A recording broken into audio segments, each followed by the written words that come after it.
Shalom Sisi dan semua anak-anak yang Oma kasihi. Kita jumpa lagi untuk melanjutkan cerita Ayub. Ini yang bagian yang terakhir ya. Elihu, utusan Allah, dan Ayub dipulihkan. Agak panjang dikit ya hari ini, sabar ya. Nah, Oma melanjutkan ini karena kemarin waktu yang lampau kita sudah mendengar bagaimana Ayub dicobai dalam pencobaan yang pertama. Harta bendanya habis dan anaknya juga habis. Yang kedua, Ayub ditimpa dengan sakit penyakit. Ya. Dan ini masa yang sangat berat bagi Ayub. Ada istrinya juga yang menyuruh dia untuk meninggalkan Allah dan mengutuki Allah. Ya, mati saja sudah karena udah terlalu susah ini. Nah, kemudian 3 teman-temannya yang bernama Elifas, Bildad, dan Sofar juga menyatakan bahwa Ayub salah. Ya, mereka berdebat cukup lama. Ayub juga sudah hampir putus asa, sehingga banyak dia mengeluarkan kata-kata yang ya tidak tahan lagi menerima sakit penyakit ini. Dan karena dia merasa dirinya benar, dan dia mengaku dia benar ya. Nah, itu sampai cerita kemarin, dan ini berhari-hari temannya berhadapan dengan Ayub dengan kata-kata yang sama, menyalahkan Ayub, dan Ayub balik menyalahkan Tuhan ya. Nah, tetapi ya puji Tuhan, Tuhan mengutus seorang yang bernama Elihu. Umur Elihu jauh lebih muda dari Ayub, jauh juga lebih muda dari dari Bildad, dari Sofar, ya, dari Elifas, teman-teman yang ketiga itu. Nah, apa pesan Tuhan yang Tuhan sampaikan lewat Elihu? Elihu berkata begini, "Aku masih muda dan kamu sudah berumur tinggi. Oleh sebab itu, aku malu dan takut mengemukakan pendapatku kepadamu." Elihu juga memberi penjelasan kepada Ayub bahwa jangan pernah berkata di hadapan Allah, "Aku bersih, aku suci, aku tidak bersalah, aku tidak melakukan pelanggaran." Mengapa? Mengapa tidak boleh berkata demikian di hadapan Allah? Karena Allah itu lebih dari manusia. Dia tidak sama dengan manusia. Kalau kita mengatakan diri kita tidak bersalah, mungkin Allah menemukan ada yang salah dalam diri kita sebelum kita menyadari. Jadi Ayub menyampaikan pesan Allah itu bahwa Allah itu adalah Allah yang berfirman. Ya. Allah yang berfirman kepada manusia dengan berbagai cara. Apa saja cara Allah berfirman? Bisa dia berfirman dengan memakai mimpi, ya, seperti Yusuf, ya. Bisa dengan penglihatan, ya, banyak nabi-nabi diberikan penglihatan oleh Tuhan. Bisa dengan penderitaan, contohnya Ayub ini. Tuhan sedang berbicara kepada umatnya. Nah, jadi sebelum masuk ke liang kubur, kata Elihu, Allah biasanya berbicara kepada manusia 2 atau 3 kali. Ya. Sehingga manusia itu dapat bersaksi atau dapat membenarkan, "Aku telah berbuat dosa, dan yang lurus telah kubengkokkan. Tetapi hal itu tidak dibalaskan kepadaku. Ia telah membebaskan nyawaku dari liang kubur, dan hidupku melihat terang lagi." Sesungguhnya semua ini dilakukan Allah 2 atau 3 kali sebelum manusia masuk ke liang kubur. Artinya Allah memberi peringatan yang terakhir, ya, sehingga hidupnya diterangi oleh cahaya kehidupan. Elihu memberi kesempatan kepada Ayub. "Ayub, silahkan kamu berbicara. Ya, tapi jika kamu tidak berbicara, saya akan melanjutkan apa yang Tuhan pesankan kepada saya dan mau mengajarkan hikmat kepada Ayub." Nah, apa saja yang diajarkan oleh Elihu? Yang pertama, Elihu berkata tadi, Allah berbicara dengan manusia dengan berbagai cara. Ya, bisa mimpi, bisa penglihatan, bisa penderitaan. Ya. Kemudian yang kedua, Allah itu tidak curang loh, Ayub. Allah itu adil. Ya. Dalam penderitaan yang demikian berat, Ayub berkata, tidak ada gunanya hidup yang saleh dan hidup yang diperkenan Allah. Ayub sudah putus asa. Tapi Elihu membawa perkataan Allah begini. Ayub, jauhlah daripada Allah untuk melakukan kesalahan. Jauhlah daripada Allah untuk berlaku fasik. Yang Maha Kuasa tidak akan berbuat curang. Malah ia mengajar manusia menurut perbuatannya dan membuat setiap orang mengalami sesuai kelakuannya. Sungguh yang Maha Kuasa tidak berlaku curang sama sekali dan tidak membengkokkan keadilan. Sesungguhnya Ayub berbicara tanpa pengetahuan dan perkataannya tidak mengandung pengertian. Ia banyak berbicara terhadap Allah. Allah juga mengerti dalam kondisi manusia yang sakit, yang berat. Kadang-kadang ngomongnya macam-macam. Allah juga memahami. Yang kedua apa? Yang ketiga apa pesan Elihu kepada Ayub sesuai dengan yang Allah pesankan? Allah memperhatikan penderitaan manusia, kata Elihu. Sesungguhnya Allah tidak lepas tangan Ayub. Elihu berkata, orang menjerit oleh karena banyaknya penindasan, berteriak minta tolong oleh karena kekerasan orang-orang yang berkuasa. Tetapi orang tidak bertanya di mana Allah yang membuat aku dan yang memberi nyanyian pujian di waktu malam, yang memberi kita akal budi melebihi binatang di bumi dan hikmat melebihi burung di udara. Pernahkah waktu kita menderita, kita mengingat dan bertanya, di manakah Engkau Allah yang memberi aku kenyamanan, yang memberi aku pujian, yang memberi aku hikmat melebihi segala binatang dan hewan yang Engkau ciptakan? Elihu katakan begitu. Dan Elihu katakan, teriakan kosong tidak akan dihiraukan dan tidak akan didengar oleh Allah. Jadi ketika kita berteriak dan berseru kepada Allah, mari kita tujukan benar-benar kepada Allah yang hidup. Jangan ngomong kosong, ya. Yang berikut, Elihu menyampaikan begini. Yang keempat, tujuan sengsara yang Allah izinkan adalah untuk pertobatan. Jadi kalau ia mengizinkan sengsara, contohnya Ayub ini. Di depan Allah sudah bersaksi, ia saleh, ia jujur, ia benar. Tapi waktu iblis meminta untuk dicobai, Tuhan terima tantangan ini. Dengan kunci bahwa Allah menopang dia.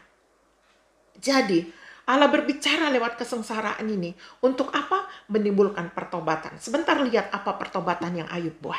Ya. Jadi Elihu katakan, Allah memberi keadilan kepada orang-orang sengsara.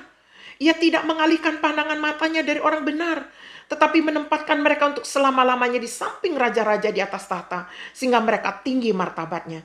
Jikalau mereka dibelenggu dengan rantai, tertangkap dalam tali kesengsaraan, maka ia memperingatkan mereka kepada perbuatan mereka, kepada pelanggaran mereka, karena mereka berlaku congkak. Ia membuka telinga mereka bagi ajaran dan menyuruh mereka berbalik dari kejahatan. Jikalau mereka mendengar dan takluk, maka mereka hidup mujur sampai akhir. Tapi kalau mereka menolak, tahun-tahun akhir hidup mereka tidak mengalami kesenangan. Sungguh luar biasa. Kalau kita mau menerima teguran Tuhan, kita dipulihkan. Tapi kalau kita melawan, maka kita akan berujung pada kebinasaan. Itu kata Elihu. Karena dia katakan, dengan sengsara, ia menyelamatkan orang sengsara. Dengan penindasan, ia membuka telinga mereka. Ibaratnya begini, waktu kita menderita, Allah sedang teriak kepada kita, hei manusia, hei Bu Pris, ada jalanmu yang salah, coba cek. Nah itu.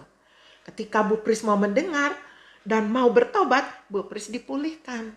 Tapi kalau Bu Pris ngomel, nggak mau bertobat, ya binasa.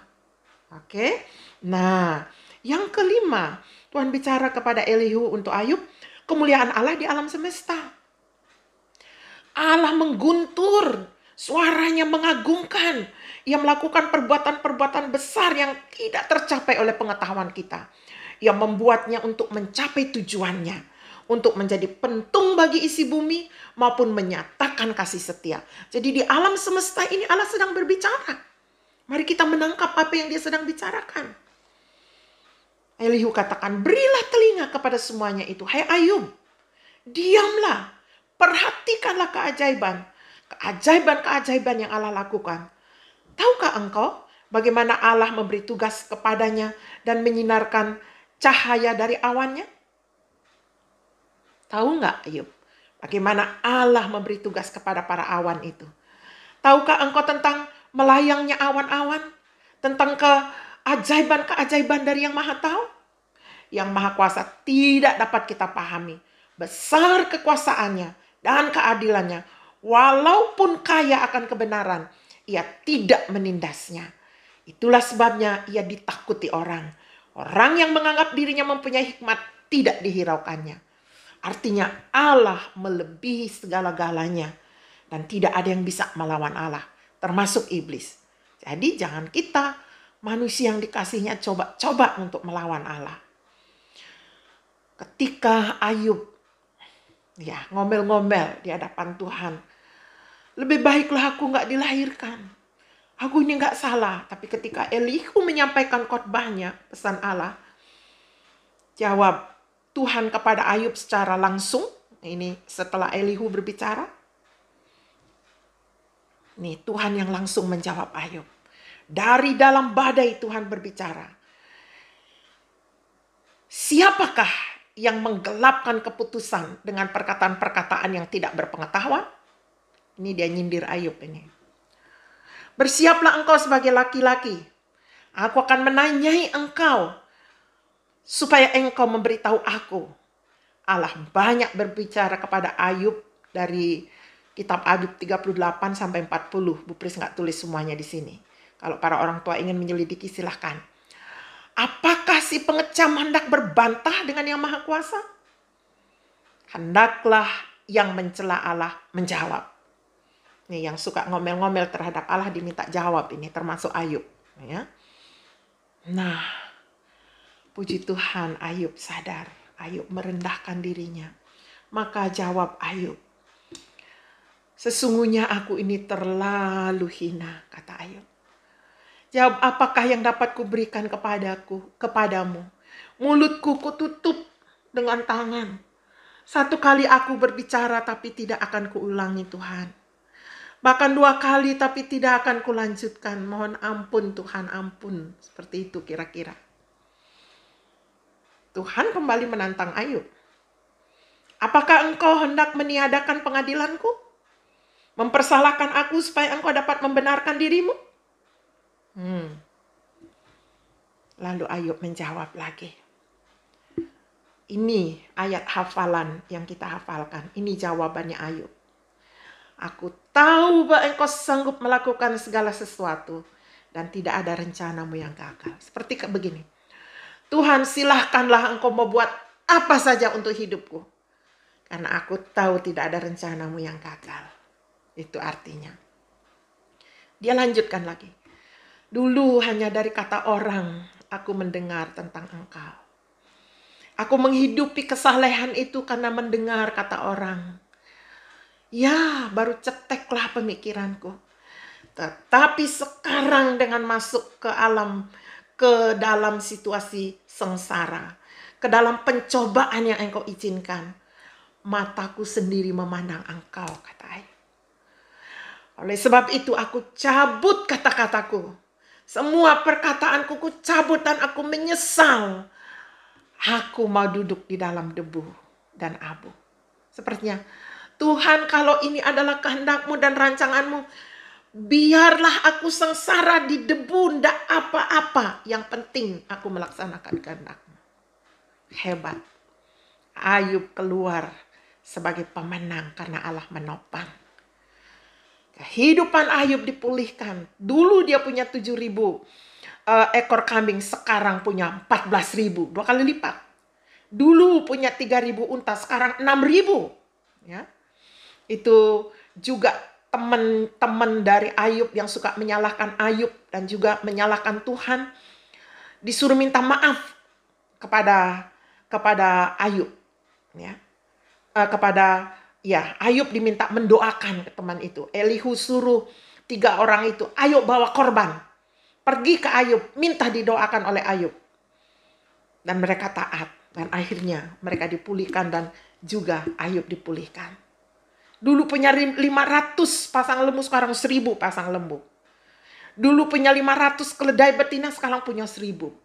Dulu anaknya ada 7 laki-laki dan 3 perempuan. Tuhan kembali kasih dia 7 anak laki. Bahkan 3 anak perempuannya paling cantik di negeri itu. Alkitab katakan tidak ada yang lebih cantik dari anaknya Ayub. Kira-kira seperti ini gambarannya. Luar biasa ya. Jadi, ketika keadaan Ayub dipulihkan, Ayub masih hidup 140 tahun lagi. Lalu ia meninggal. Pelajaran apa yang dapat kita tarik dari kehidupan Ayub ini? Yang pertama, Ayub itu sangat disayangi oleh Tuhan. Sehingga ketika iblis minta izin untuk mencobai Ayub, Allah izinkan dan Allah pasti menopang Ayub. Karena dalam Roma 8:28 katakan, Allah turut bekerja dalam segala sesuatu. Hal ini untuk membuktikan kepada iblis bahwa Ayub tetap setia. Hal ini juga untuk memurnikan iman Ayub dalam beribadah kepada Tuhan. Allah juga menyayangi kita. Amin. Yang kedua, Elihu diutus khusus oleh Allah untuk menyampaikan pesan Allah bagi Ayub. Sehingga Ayub bertobat. Allah juga memanggil kita untuk menyerukan pertobatan kepada orang-orang di sekitar kita. Maukah kita? Yang ketiga, siaplah menjadi utusan Allah. Ketika ada orang sakit, Tuhan suruh, kunjungi dulu temanmu yang sakit, sampaikan pesanku sama dia. Siapkah? Ya, adik-adik menjawab, para orang tua menjawab. Yang keempat, Ayub bertobat dan dipulihkan 2 kali lipat. Setiap orang yang mau bertobat pasti menerima kebaikan Allah. Amin. Ya, sampai di sini dulu kisah kita, cukup panjang. Ayat hafalan kita, inilah kesimpulan dari Ayub. Aku tahu bahwa engkau sanggup melakukan segala sesuatu dan tidak ada rencanamu yang gagal. Ya, itu nanti orang tua bantu anak-anak untuk hafal ya. Kisah Ayub selesai, nanti kita kembali lagi ke kitab Kejadian pasal 12. Masuk di kisah Abraham. Inilah cerita Alkitab secara berurutan. Oma berdoa dulu. Tuhan berkati anak-anakku. Berkati para orang tua. Berkati siapa saja yang menyaksikan renungan ini. Jamah dan pulihkan hidup mereka. Di dalam nama Yesus. Amin.